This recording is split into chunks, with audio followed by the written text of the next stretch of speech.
Hello guys, আসসালামু আলাইকুম। কেমন আছেন আপনারা? আজকে ওয়েদারটা খুব সুন্দর ছিল, তাই ভাবছি একটু বাইরে থেকে ঘুরে আসি। আজকে যাচ্ছি আমরা আহমেদ ক্যাফ। আর বাচ্চারা তো খুবই খুশি ছিল, তারা বাইরে বের হয়েছে, ঘুরতে যাবে। আর ওয়েদারটা দেখো আজকে খুবই সুন্দর ছিল।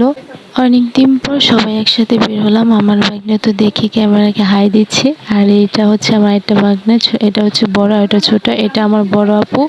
অবশেষে আমরা এসে পড়েছি আর আমার দুই ভাগ্নে হাওয়াই মিঠাই খাওয়ার জন্য ব্যস্ত। আর এই পাশে হচ্ছে আমরা ভোটে উঠবো, তাই ভাইয়া টিকিট কাটছিল আর আমরা অপেক্ষা করছিলাম। আর অবশ্যই একটু ভয় করছিল, কারণ আমরা দুই বোনে হচ্ছে সাঁতার জানতাম না। আর অবশেষে টিকিটটা কাটা শেষ, এই যে আমরা ভোটে বসার জন্য রওনা হচ্ছিলাম। আর ভাইয়া তো উঠে তার ছেলেকে উঠাচ্ছিল, কারণ ওরা দুই ভাই খুব ভয় পাচ্ছিল। আর আপু তো উঠতে সাহস পাচ্ছিল না, ভাইয়া ধরে উঠাচ্ছিল। পরে আমার মেয়েকে আপু কোলে নেওয়ার পর আমি আস্তে আস্তে ভোরে অবশেষে উঠেই পড়লাম। কিন্তু একদিকে খুব খারাপ লাগছিল, কারণ আপনার ভাই আমার সাথে আসেনি, তার কথা খুবই মনে পড়ছিল। যাই হোক, বোটে বসে পড়েছি। অনেকদিন পর একসাথে ঘুরতে বের হলাম। আর ভাই 1 মাসের ছুটিতে আসছে, তাই আমাদেরকে ট্রিট দিল। ভাইয়ার বেশি সময় নেই, আর কয়েকদিন ছিল। আর আমি বোটে ওই পাশে বসার জন্য ট্রাই করছিলাম।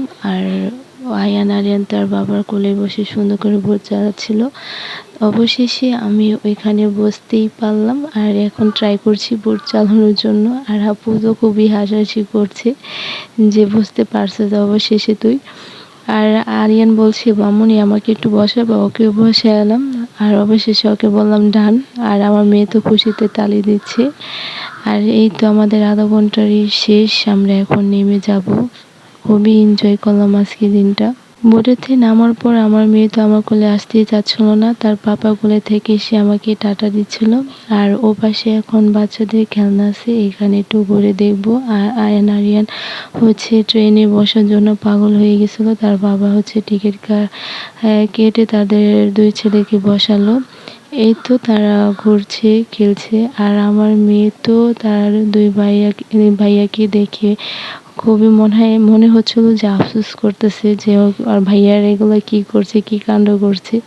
এখান থেকে আমরা বেরিয়ে আরো একটু সামনে যাব, ওখানে ছোট ছোট খেলনা আছে বাচ্চাদের, তো সেখানে যাব।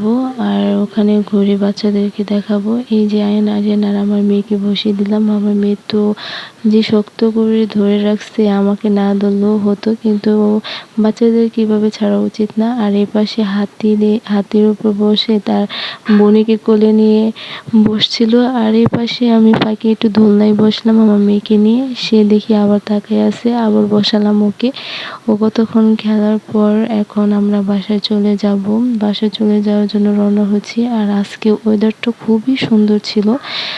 আর আজকে এই জায়গাটার নাম হচ্ছে আহমেদ সাগর কেভ। আজকে এই পর্যন্তই, সবাই ভালো থাকবেন, আল্লাহ হাফেজ।